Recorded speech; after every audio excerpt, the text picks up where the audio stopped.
Relief came at dusk.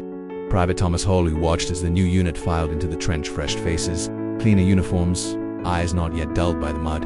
Corporal Finch stood beside him on the fire step, offering brief nods and quiet instructions. Duckboards flowed near the bend, Finch told one young sergeant. Parapet sags after rain. Keep your men low. The exchange was quick. No ceremony, just a handshake and a half-light. And then, for the first time in weeks, Thomas climbed down from the trench, knowing he would not climb back up before morning. They moved in a small column along a battered communication trench, then out into open ground beyond the gun's immediate reach. Packs felt heavier than usual, rifles slung but ready.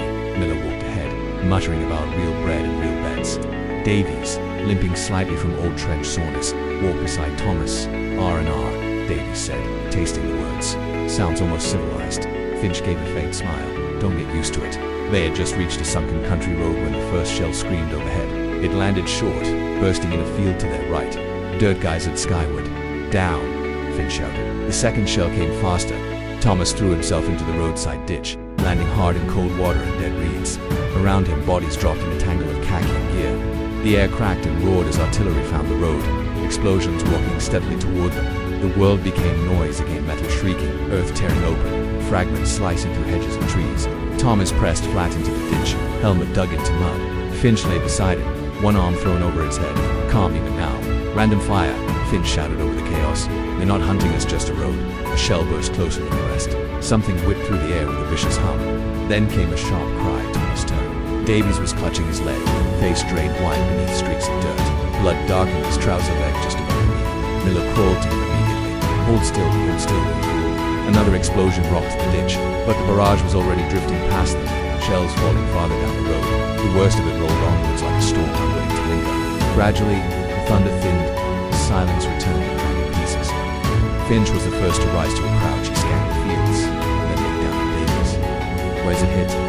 Leg, Miller answered tightly. Shrapnel went clean through. Told you I'd get out of the trenches one way or another. Thomas helped press a field dressing into place while Miller worked with surprising steadiness. The bleeding slowed. You'll key the leg, Finch said firmly. And you'll keep breathing. That's an order.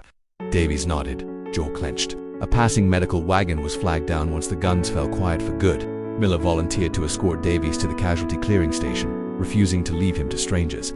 Make sure he doesn't charm the nurses too much, Finch called as they helped Davies aboard. Davies managed a weak grin. No promises. The wagon rattled away toward the rear. By the time Thomas and Finch reached the town assigned for their rest, the sky had deepened to indigo. The place had been shelled before, windows boarded, walls scarred, but it felt impossibly peaceful compared to the front. Their billet was an old stone church at the edge of town, roof partially patched. The stained glass windows were long shattered, leaving only colored fragments clinging to the frames. Thomas stepped inside and removed his helmet slowly. It was quiet, truly quiet.